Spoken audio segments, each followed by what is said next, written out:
Hi guys, welcome to Inner Magic. இந்த வீடியோவில் உங்களால் வெல்ல முடியும் ஷிவ் கெரா அவங்க எழுதின புக்கோட சம்மரி பார்க்க போகிறோம். யூ கேன் வின் அப்படின்னு சொல்லிட்டு இந்த புக்கோட இங்கிலீஷ் வேர்ஷனும் வந்திருக்கு. நான் ஃபஸ்ட்டு படித்த ஒரு செல்ஃப் மோட்டிவேஷ்னல் புக் இதுதான். ஸ்கூல் டேஸில், அதாவது ஒரு 7th 8th அந்த டைமில் நான் படித்தேன், லைப்ரரியில் எடுத்து. எனக்கு ரொம்ப ரொம்ப பிடிச்சிருந்தது. இதுக்கப்புறம் தான் நான் நிறைய செல்ஃப் மோட்டிவேஷ்னல் புக்ஸ் படிக்கணும்னு சொல்லிட்டு ஆசைப்பட்டேன். இதில் கொடுத்துருக்க எல்லா விஷயமே ரொம்ப சிம்பிளாக இருக்கும்.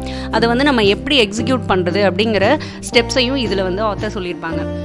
எகெயின் இந்த புக்கை படிக்கணும், உங்களுக்கு இதை சம்மரி போடணும்னு சொல்லிட்டு ஆசைப்பட்டேன். அதனால் எகெயின் இந்த புக்கை படித்தேன். இன்னொரு தடவை படிக்கும்போது எனக்கு ஒரு டிஃப்ரெண்ட்டான ஒரு வியூ எனக்கு கிடைக்கிது. இந்த புக்கில் பார்த்திங்கன்னா சாதிக்க விரும்புகிறவங்களுக்கான வழிகாட்டி அப்படின்னு சொல்லிட்டு ஆத்தர் சொல்கிறாங்க. வெற்றியாளர்கள் வித்தியாசமான செயல்களை செய்வதில்லை, அவர்கள் தாங்கள் செய்வதையே வித்தியாசமாக செய்கிறார்கள் அப்படின்னு சொல்லியிருக்காங்க. நம்ம எல்லாருக்குமே வெற்றி பெறணும் அப்படின்னு சொல்லிட்டு ரொம்ப ஆசை இருக்கும், சாதிக்கணும்னு சொல்லிட்டு ஆசைப்படுவோம். அதுக்கு எல்லாமே முக்கியமாக இருக்கிறது எது அப்படின்னு பார்த்தீங்கன்னா ஆட்டிடியூட், நம்மளோட மனநிலை. அது எப்படி வச்சுருக்கோம் அதை பொறுத்து தான் இருக்குது. நமக்கு ஒரு தோல்வியோ ஒரு வெற்றியோ வருது அப்படின்னா நம்மளோட ஆட்டிடியூட் எப்படி இருக்குங்கிறத பொறுத்து தான் நம்மளோட நெக்ஸ்ட் பிஹேவியர் இருக்கும் இல்லையா.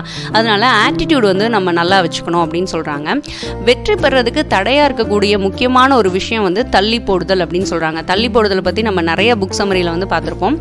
தள்ளி போடுறது எப்படி இருக்கும் அப்படின்னு பார்த்தீங்கன்னா, அந்த செயலை செஞ்சு முடிக்கும் போது கூட நமக்கு அவ்வளோ சோர்வு இருக்காது. ஆனால் அந்த தள்ளி போடுற அந்த செயலை நினைக்கும் போது நமக்கு ரொம்ப சோர்வு அதிகமாக கொடுக்கும் அப்படின்னு சொல்கிறாங்க.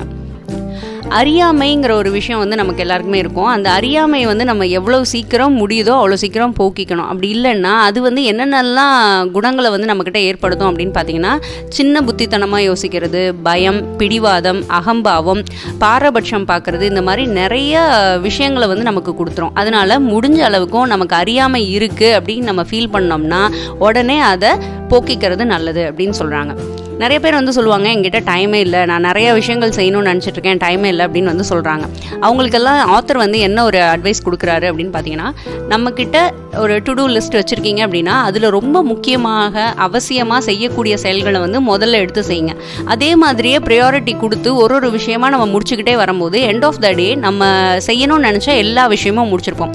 அப்படி இருந்தும் உங்கள் டு டூ லிஸ்ட்டில் இன்னும் வேலைகள் இருக்குது அப்படின்னா அது அவ்வளோ முக்கியமானது இல்லை. அதை செய்கிறதுனால நமக்கு எதையும் இழந்துட மாட்டோம் அப்படின்றது ஒரு அர்த்தமாக நம்ம எடுத்துக்கலாம். அதனால டைம் இல்லைன்னு சொல்கிறதுக்கு பதிலாக இந்த மாதிரி செய்யுங்க அப்படின்னு சொல்லிட்டு சொல்கிறாரு.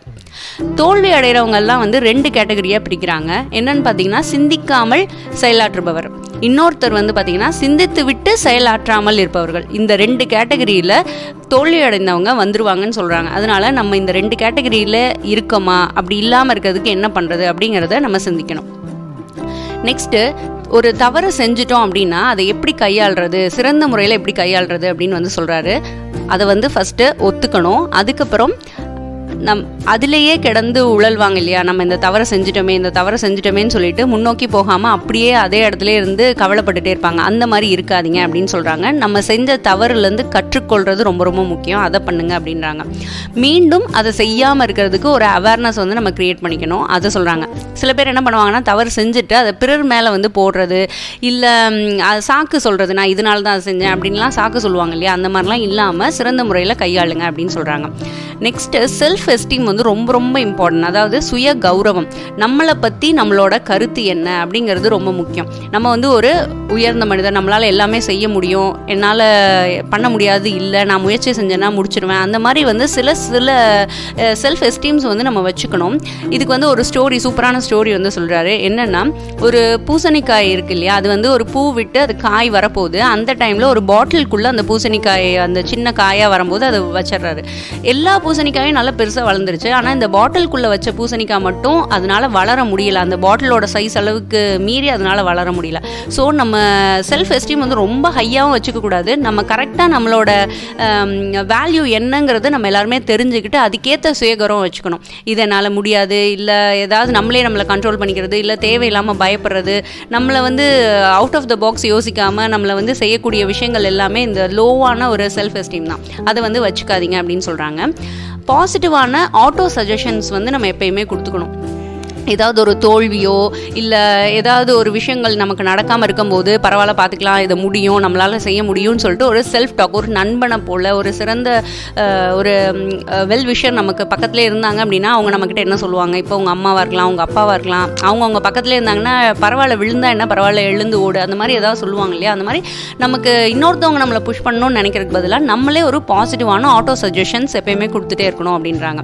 வாழ்க்கைங்கிறது ஒரு பூமராங் மாதிரி தான். நம்ம வந்து நல்ல விஷயங்களில் நம்ம ஸ்ப்ரெட் பண்ணும்போது மீண்டும் அதே நல்ல விஷயங்கள் பலர் மூலமாக நமக்கு திரும்பி வரும்னு சொல்கிறாங்க. அதனால எப்பயுமே பாசிட்டிவாக வந்து திங்க் பண்ணுறது, பாசிட்டிவாக எந்த விஷயத்தையும் அப்ரோச் பண்ணுறது ரொம்ப ரொம்ப நல்லது. ப்ளஸ் வந்து பாசிட்டிவ் பர்சனாலிட்டியை வந்து நம்ம டெவலப் பண்ணிக்கணும். அப்போ தான் நம்ம வந்து வெற்றி பெற முடியும் இல்லையா. அந்த பாசிட்டிவ் பர்சனாலிட்டியை டெவலப் பண்ணிக்கிறதுக்கு ஒரு 26 வழிகளை வந்து அவர் நமக்கு சொல்கிறாரு. அந்த 26மே ரொம்ப ரொம்ப நல்லது. அதை வந்து நம்ம பண்ணோன்னா நமக்கு ரொம்ப நல்ல பயன்களை வந்து தரும். நிறைய பேர்கிட்ட சில பர்சனாலிட்டிஸ் வந்து ஆல்ரெடி நம்ம வச்சுருந்துருப்போம். அதில் சிலது வந்து பார்த்திங்கன்னா எனக்கு ரொம்ப பிடிச்சிருந்தது என்னென்னா, ப்ராமிஸ் வந்து நம்ம பண்ணுறோம் இல்லையா, நான் இதை செஞ்சிடறேன் அதை செய்கிறேன் அப்படின்னு சொல்லிட்டு நம்ம நிறையா டைம் வந்து நிறைய பேர்கிட்ட ப்ராமிஸ் வந்து பண்ணுவோம். அந்த ப்ராமிஸை ஒரு கமிட்மெண்ட்டாக மாற்றிக்கோங்க அப்படின்றாங்க. அதாவது வாக்குறுதியை நம்ம ஒரு கடமையாக மாற்றிக்கணும். அதை செஞ்சு முடிக்கணுங்கிறது நம்ம என்றைக்கும் நம்ம மனசுலேயே இருந்துகிட்டே இருக்கணும். அது ப்ராமிஸாக இருக்க வரைக்கும் நம்ம வந்து செய்யலான்னு இருக்கும். ஒரு கடமையாக மாறும்போது அது உடனே சீக்கிரம் முடிச்சிடணும். அது வந்து ரொம்ப இம்பார்ட்டன்ட். நெக்ஸ்ட் வந்து பார்த்திங்கன்னா, ஒரு பாசிட்டிவ் ஹேபிட்ஸையோ இல்லை ஒரு நெகட்டிவ் ஹேபிட்டோ நம்மக்கிட்டேருந்து வெளில போகணும் அப்படின்னா அது ஒரு 20 days வந்து நம்ம அதுக்காக முயற்சி பண்ணணும். 21 days நம்ம வந்து முயற்சி பண்ணும்போது பாசிட்டிவ் ஹேபிட்ஸையும் கொண்டு வர முடியும், நம்மக்கிட்ட இருக்க நெகட்டிவான ஹேபிட்ஸையும் நம்மளால் வெளியேற்ற முடியும். ஸோ அந்த கன்சிஸ்டன்சியை நம்ம மெயின்டைன் பண்ணோம் அப்படின்னு சொல்கிறாங்க. எல்லாருமே வந்து கனவு வந்து நினைவாகணும் அப்படின்னு சொல்லிட்டு ஆசைப்படுவோம் இல்லையா. நம்மளோட கனவுகளை வந்து நினைவாக்கணும் அப்படின்னா ஃபஸ்ட்டு அதை வந்து ஒரு கோலாக நம்ம வந்து ஃபார்ம் பண்ணிவிட்டு அதை எழுதி வச்சுக்கணும். அந்த கோலை அடையிறதுக்கு தேவையான ஆக்ஷன் லிஸ்ட் பிளான் பண்ணி அதையும் நல்லா நீட்டாக எழுதிடணும். இந்த ரெண்டையும் டெய்லியும் ஒரு மார்னிங் அண்ட் ஈவினிங் ஒரு மார்னிங் அண்ட் நைட் வந்து நம்ம ரிப்பீட்டடாக படித்து பார்த்துட்டே இருக்கும்போது அந்த கோல்ஸை நம்ம அச்சீவ் பண்ண முடியும் அப்படின்னு ஆத்தர் சொல்கிறாங்க. இன்னொரு கேள்வி இருக்கும், நிறைய பேர் வந்து கோல் செட் பண்ணுறோம் ஆனாலும் அதை வந்து நம்மளால் அச்சீவ் பண்ண முடியலை அப்படின்னு சொல்லிட்டு நிறைய பேர் வந்து ஃபீல் பண்ணுவோம் இல்லையா. அது என்னென்ன மாதிரி ரீசன்ஸ்னால நம்ம அதை அச்சீவ் பண்ண முடியல, அந்த ரீசன்ஸை நம்ம எப்படி ஓவர் கம் பண்ணலாம், அதுக்கான சில சிம்பிள் ஸ்டெப்ஸையும் ஆத்தர் வந்து கொடுக்குறாங்க. ட்ரீமும் கோலும் நிறைய பேர் டிஃப்ரென்ஸ் வந்து தெரியாமல் கன்ஃபியூஸ் ஆகிக்கிறாங்க. ட்ரீமுங்கிறது வந்து ஒரு கனவு, அது வந்து இன்றைக்கி நடக்கணும், இப்படி நடக்கணும், நான் இது வந்து இப்படி அச்சீவ் பண்ணுவேன், அந்த மாதிரி எந்த ஒரு ஸ்ட்ரக்சரும் கிடையாது ட்ரீமுக்கு.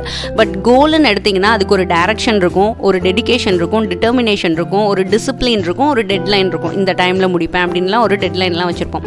ஸோ ட்ரீம்ஸாக இருக்க வரைக்கும் அது நமக்கு ஒரு குறைஞ்ச காலத்தில் ஒரு சந்தோஷத்தை கொடுக்கலாமே தவிர அது வந்து என்றைக்குமே நிரந்தரமான ஒரு சந்தோஷத்தை கொடுக்காது, நம்மளை வந்து ஒரு வெற்றியாளராகவும் அது மாற்றாது. ஸோ அதை எப்பயுமே கோல்ஸாக கன்ஸ்ட்ரக்ட் பண்ணிவிட்டு அதுலேருந்து நம்ம ஆக்ஷன் லிஸ்ட்டு பிளான் அதை எக்ஸிக்யூட் பண்ணுறது, அப்புறம் அந்த இதை வந்து அச்சீவ் பண்ணுறது, அந்த மாதிரி நம்ம வந்து கொண்டு போகணும்.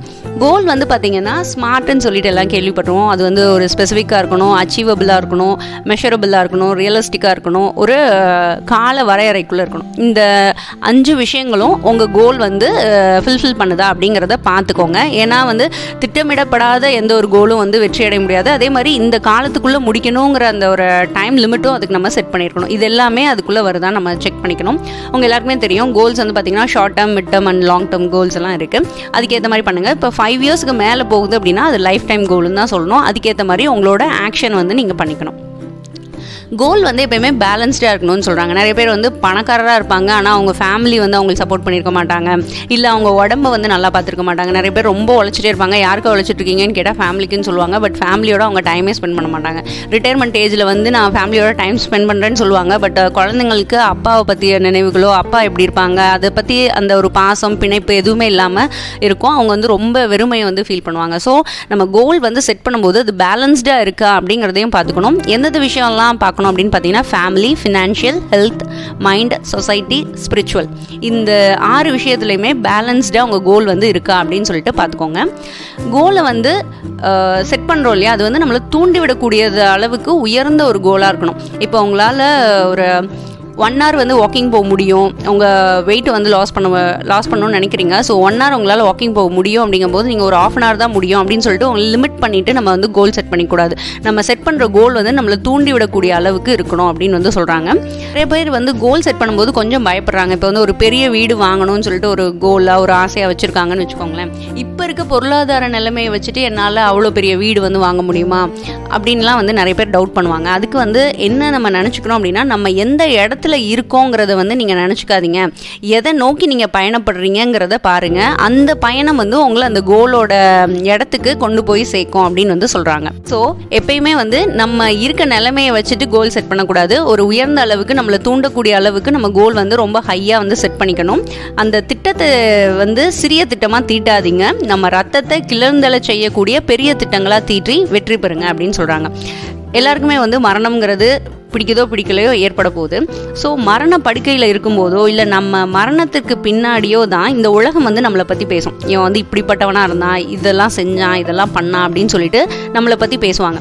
நீங்கள் மரண படுக்கையில் இருக்கீங்கன்னு வச்சுக்கோங்களேன், உங்களை பற்றி இந்த உலகம் என்ன பேசணும், உங்கள் கூட இருக்கவங்கெல்லாம் என்ன பேசணும் அப்படின்னு நீங்கள் விரும்புகிறீங்கிறத பாருங்கள். இன்றைக்கி நிலைமைக்கு ஏதாவது ஆச்சுன்னா உங்களை பற்றி என்ன பேசுவாங்க, இன்றைக்கி அவங்க அப்படி பேசுகிறது உங்களுக்கு பிரியப்படலை, அது வந்து அது கிடையாதுண்ணா அப்படின்னு நீங்கள் ஃபீல் பண்ணிங்கன்னா அது நடக்கிறதுக்கு நீங்கள் என்னென்னலாம் பண்ணணுமோ அந்த செயல்களை வந்து செய்யுங்கன்னு சொல்கிறாங்க. அதாவது ரொம்ப ஏழைகளுக்கெல்லாம் உதவுவாங்க, ரொம்ப அவங்க ஃபேமிலிக்கு ரொம்ப இம்பார்ட்டன்ஸ் கொடுத்தாங்க, குழந்தைங்களெல்லாம் அப்படி பார்த்துக்கிட்டாங்க அப்படின்னு அவங்க சொல்லணும்னா இன்றைக்கி நீங்கள் அந்த மாதிரிலாம் செயல்கள் செஞ்சிட்ருக்கீங்களா? நிஜமாலே அந்த டே வரும்போது எல்லோரும் அப்படி தான் பேசுவாங்களாங்கிறத மேட்ச் பண்ணி பாருங்கள். அது மிஸ் மேட்சாக இருந்தது அப்படின்னா கண்டிப்பாக அதுக்காக ஒர்க் அவுட் பண்ணி நீங்கள் அதை வந்து அச்சீவ் பண்ணணும். டெய்லியுமே நம்மளை கேட்டுக்க வேண்டிய ஒரு கேள்வி என்ன அப்படின்னு சொல்கிறாருன்னா, இன்றைக்கி நான் செய்த செயல்கள் என்ன என்னோட இலக்கு நோக்கி கொண்டு போய் விடுமா அப்படிங்கிறத நம்ம கேட்கணும். இல்லை அப்படின்னு உங்களுக்கு பதில் வந்ததுன்னா அடுத்த நாளை கரெக்டாக பிளான் பண்ணி உங்கள் இலக்கை நோக்கி போகிற அளவுக்கு உங்கள் செயல்களை வச்சுக்கோங்க அப்படின்னு சொல்கிறாங்க. வெற்றிக்கான செயல் திட்டத்தை நம்ம வந்து உருவாக்கிக்கணும், அதன்படி செயல்பட்டு வெற்றி பெறணும் அப்படின்னு வந்து சொல்கிறாங்க. இந்த வீடியோ யூஸ்ஃபுல்லாக இருக்கும்னு நினைக்கிறேன். வேற ஒரு நல்ல வீடியோவில் மீட் பண்ணுறேன். தேங்க்யூ, பாய்.